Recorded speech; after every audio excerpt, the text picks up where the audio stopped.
everyone, welcome back to my YouTube channel EdSecret International. Thank you for clicking this channel. So this is your visa advisor. जैसा कि आपने thumbnail में देख ही लिया होगा कि आज की वीडियो बहुत इंपॉर्टेंट है उन कैंडिडेट्स के लिए जिनका कि रिसेंटली यूएस का वीजा रिजेक्ट हुआ है। वो वीजा किसी भी टाइप का हो सकता है, वो F1 हो सकता है, F2 हो सकता है, B1 B2 हो सकता है, J1 हो सकता है या फिर कोई भी और वीजा टाइप हो सकता है। सो आज की वीडियो एक बहुत ही इंपॉर्टेंट टॉपिक के ऊपर बेस्ड है जो कि है best tips to fill DS-160 form after US visa rejection. जैसे कि आप सब लोग जानते हैं कि DS-160 फॉर्म कितना इंपॉर्टेंट फॉर्म है फिल करने के लिए जब भी आप अपना वीजा एप्लीकेशन करते हो, चाहे वो किसी भी वीजा टाइप का है। मैक्सिमम कैंडिडेट्स क्या करते हैं, जब भी उनको वीजा एप्लीकेशन करना होता है तो वो कोशिश करते हैं कि वो खुद एप्लीकेशन कर ले बजाय कि किसी प्रोफेशनल के पास जाएं या फिर ऑफिशियल पर्सन के पास जाएं जिनको की वीजा एप्लीकेशन करने की नॉलेज है। सो जब वो ऐसी गलती कर लेते हैं, खुद वीजा एप्लीकेशन करते हैं, DS-160 फॉर्म करते हैं, तो वहां पे क्योंकि वो फर्स्ट टाइम अप्लाई कर रहे होते हैं, क्योंकि उनको नॉलेज कम होती है, जिसकी वजह से वो DS-160 फॉर्म में कुछ गलतियां कर जाते हैं एंड कई बार ऐसी ही गलतियों की वजह से उनका वीजा रिजेक्ट हो जाता है यूएस एम्बेसी के थ्रू। सो आज इस वीडियो को बनाने का मेरा मकसद ये है कि अगर आपका वीजा रिजेक्ट हुआ है एंड आप दोबारा अप्लाई करने की कोशिश कर रहे हैं एंड इस बार जब आपको DS-160 फॉर्म फिल करना है तो इन कुछ चीजों का ध्यान रखना है ताकि नेक्स्ट टाइम जब आप एम्बेसी में जाएं अपना इंटरव्यू देने के लिए तो आपको रिजेक्शन का सामना ना करना पड़े। सो मेरी वीडियो को एंड तक जरूर देखिएगा क्योंकि इस पूरी वीडियो में मैं हर एक पॉइंट बताने वाली हूँ जो कि आपको हेल्पफुल रहेगा DS-160 फॉर्म फिल करने के लिए in a better way as compare to the previous way and जिससे कि आपके वीजा अप्रूवल के चांसेस भी इम्प्रूव हो सकते हैं। सो मेरी वीडियो को एंड तक जरूर देखिएगा और आगे बढ़ने से पहले मैं आपको बता दूं कि अगर आप मेरे चैनल पे पहली बार आए हैं सो मेरे चैनल को सब्सक्राइब जरूर कीजिएगा एंड साथ ही साथ बेल आइकन जरूर दबा दीजिएगा ताकि जब भी मैं वीडियो अपलोड करूं आपको नोटिफिकेशन सबसे पहले पहुंच जाए। एंड इसके साथ साथ अगर ये वीडियो आपको वैल्यूएबल लग रही है तो इसको लाइक जरूर कीजिएगा एंड अगर आप किसी ऐसे पर्सन को जानते हैं जिसके लिए वीडियो वैल्यूएबल हो सकती है उसके साथ इस वीडियो को शेयर जरूर कीजिएगा। So without any further delay let's move into the video. Major points discuss करने से पहले मैं आपको बताना चाहती हूँ कि अगर आप किसी भी वीजा का एप्लीकेशन करना चाहते हैं, किसी भी कंट्री का, चाहे आप यूएस का वीजा एप्लीकेशन करना चाहते हैं, ऑस्ट्रेलिया का करना चाहते हैं, कनाडा का करना चाहते हैं, यूरोप का, न्यूजीलैंड का करना चाहते हैं, तो आप हमें नीचे मेंशन नंबर के ऊपर कांटेक्ट कर सकते हैं। एंड इसके साथ साथ अगर आपको वीजा इंटरव्यू की तैयारी करनी है तो आप हमें अगेन स्क्रीन पे मेंशन नंबर के ऊपर कांटेक्ट कर सकते हैं। ये इंटरव्यू की तैयारी 1-to-1 होगी, सिर्फ आप और एक्सपर्ट होंगे, कोई थर्ड पर्सन नहीं होगा आपके सेशन के दौरान एंड सारे के सारे क्वेश्चंस और आंसर्स डिस्कस किए जाएंगे जो कि आपके लिए हेल्पफुल होंगे आपको वीजा अप्रूवल दिलवाने के लिए। इसके साथ साथ अगर आप यूएस वीजा स्लॉट की बुकिंग करना चाहते हैं तो आप हमें सेम नंबर पे कांटेक्ट कर सकते हैं। सो चलिए हम चलते हैं वीडियो की तरफ। जब भी आपको DS-160 फॉर्म फिल करना है बहुत ही ध्यान से फिल करना है क्योंकि DS-160 फॉर्म में आप अपनी सारी इंफॉर्मेशन एम्बेसी को देते हो एंड जिसके बिहाफ पे वो डिसीजन लेते हैं कि आपको अप्रूवल देना है या फिर आपको रिजेक्शन देनी है। सो कोशिश करें जब भी आप DS-160 फॉर्म फिल करें पहले अपने दिमाग को बिल्कुल शांत कर लीजिए एंड जब आप इसको फिल करने बैठते हैं तो अपने सारे डॉक्यूमेंट्स अपने हाथ में रहिए। कोशिश करें कि जो भी इंफॉर्मेशन आप फिल करें DS-160 फॉर्म में वो एक्यूरेट हो। ओके, जैसे कि आप सब लोग जानते हैं कि इस वीडियो में मैं बताने वाली हूं कि आपको DS-160 फॉर्म को फिल करने में क्या क्या चीजों को ध्यान में रखना है अगर आपका वीजा रिजेक्ट हुआ है यूएस एम्बेसी के थ्रू। तो सबसे पहली चीज जो आपको ध्यान रखनी है वो ये है, gather all the required documents. जब भी आप DS-160 फॉर्म को फिल करने बैठते हैं तो अपने पास अपने सारे डॉक्यूमेंट्स को रख लीजिए।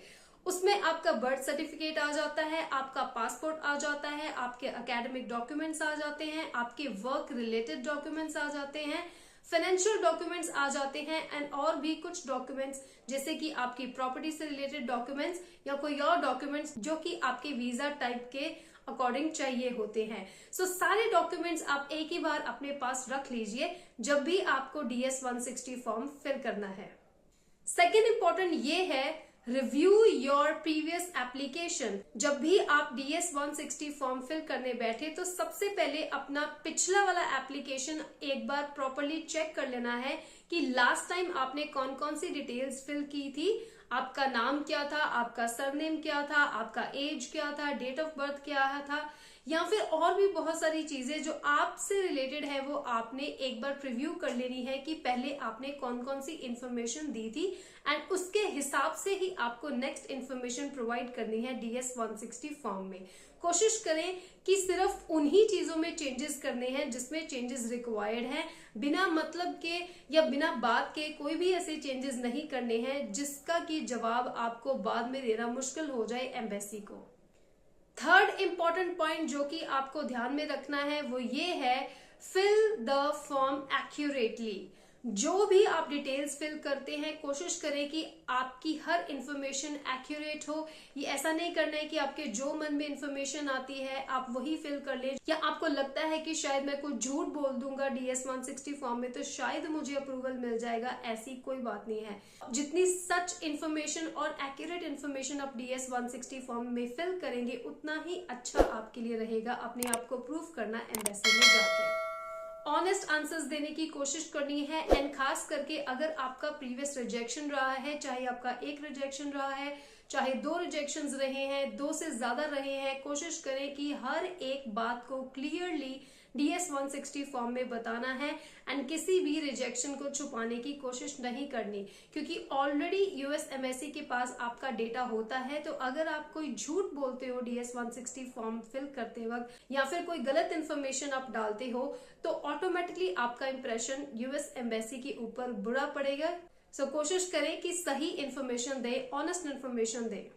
नेक्स्ट इंपॉर्टेंट पॉइंट है, provide detailed information. DS 160 form में कुछ ऐसे क्वेश्चंस आ जाते हैं जिसमें कि आपको एडिशनल इंफॉर्मेशन देने की जरूरत पड़ती है, या फिर आपको डिटेल्ड इंफॉर्मेशन देने की जरूरत पड़ती है। सो कोशिश करें कि जो भी आप इंफॉर्मेशन दें वो डिटेल्ड दें। कई बार क्या होता है कि आप पूरी इंफॉर्मेशन नहीं देते हैं, तो जब आप MSc को पूरी इंफॉर्मेशन नहीं देंगे तो कुछ चीजें मिस इंटरप्रेट हो जाती हैं, जिसका कि शायद आपको नुकसान झेलना पड़ सकता है in future. Next important point is match your information with the documents. ये पॉइंट जो है वो ऑटोमेटिकली क्लियर है कि जो भी आप इंफॉर्मेशन फिल करते हैं DS 160 फॉर्म में वो सारी इंफॉर्मेशन आपके डॉक्यूमेंट्स के साथ मैच होनी चाहिए। कई बार कुछ कैंडिडेट्स क्या करते हैं, क्योंकि वो पहली बार DS 160 फॉर्म फिल कर रहे होते हैं तो वो अपने डॉक्यूमेंट्स को चेक ही नहीं करते हैं DS 160 फॉर्म फिल करते वक्त। उनके डॉक्यूमेंट्स कुछ और बातें बोल रहे होते हैं, एंड DS 160 फॉर्म जो है वो कुछ और बोल रहा होता है उनकी इंफॉर्मेशन के बारे में। सो आई थिंक ये बात बिल्कुल ही गलत है। एक बार प्रॉपरली अपने डॉक्यूमेंट्स को स्टडी कर लीजिए, एंड उसके बाद ही DS 160 फॉर्म फिल कीजिए। अपने पॉइंट्स को मैच कर करके देखिए कि जैसा क्वेश्चन DS 160 फॉर्म में पूछा जा रहा है उसी हिसाब से अपने डॉक्यूमेंट्स को देखिए कि क्या आंसर आ सकता है। कुछ भी गलत इंफॉर्मेशन नहीं भरनी है, मैं बार बार आपको कह रही हूँ। जितना हो सके उतना सही और ऑनेस्ट आंसर दीजिए। Next important point is use correct dates and formats. अगर आपको कोई क्वेश्चन आता है डेट से रिलेटेड, फॉर एग्जाम्पल आपका डेट ऑफ बर्थ आपको फिल करना है, एंड आपको जो डेट ऑफ बर्थ फिल करना है वो अपने डॉक्यूमेंट को देख के फिल करना है, बर्थ सर्टिफिकेट को देख के आपको अपना डेट ऑफ बर्थ फिल करना है, या फिर कोई भी ऐसी इंफॉर्मेशन आ जाती है जिसमें कि आपको डेट्स फिल करनी है, सो कोशिश करें कि जल्दबाजी में फिल ना करें इस फॉर्म को, क्योंकि बहुत इंपॉर्टेंट फॉर्म है। एक बार अपने डॉक्यूमेंट्स को पढ़ लें एंड देन उसके बाद ही DS 160 फॉर्म को फिल करें, क्योंकि अगर आप ऐसा नहीं करेंगे तो हो सकता है कि कुछ गलत इन्फॉर्मेशन एम्बेसी के पास पहुंच जाए, एंड एक बार अगर कोई आपने बेसिक इन्फॉर्मेशन एम्बेसी को दे दी तो एंड दोबारा अगर आप सही इन्फॉर्मेशन भी एम्बेसी को देने की कोशिश करोगे, उसके लिए भी आपको अपने पास प्रूफ रखने की जरूरत है। एंड कई बार कुछ कैंडिडेट्स के लिए ऐसी चीजें प्रूफ करनी मुश्किल हो जाती है। सो कोशिश करें कि अगर आप पहली बार ही DS 160 फॉर्म फिल कर रहे हैं, पहली बार में ही सही इन्फॉर्मेशन देनी है। Next point is don't give incomplete information. कई बार कुछ कैंडिडेट्स क्या करते हैं, हाफ इन्फॉर्मेशन दे देते हैं DS 160 फॉर्म में एंड हाफ इन्फॉर्मेशन नहीं देते हैं। ये बिल्कुल ही गलत बात है। जो भी इंफॉर्मेशन आप प्रोवाइड करें पूरी इंफॉर्मेशन दीजिए, कुछ भी ऐसा पार्ट ना हो जो कि छूट जाए, एंड कुछ भी ऐसी चीज ना हो जो कि अधूरी रह जाए। पूरी इन्फॉर्मेशन आपने देनी है। अगर आपको लगता है कि कुछ इन्फॉर्मेशन में आप डाउट है तो कोशिश करें कि आप किसी प्रोफेशनल से अपने DS 160 फॉर्म को फिल कराएं। होता क्या है कि कई बार हमें ओवर कॉन्फिडेंस होता है कि हम DS 160 फॉर्म बहुत अच्छे से फिल कर सकते हैं, बट कुछ चीजें ऐसी होती हैं जो प्रोफेशनल्स को ही पता होती हैं। एंड अगर आप चाहते हैं कि प्रोफेशनल्स आपके DS 160 फॉर्म को फिल करें तो हम भी आपको वो सर्विस प्रोवाइड कर सकते हैं। हमारी टीम है प्रोफेशनल्स की जो कि आपको DS 160 फॉर्म फिल करने में मदद कर सकती है।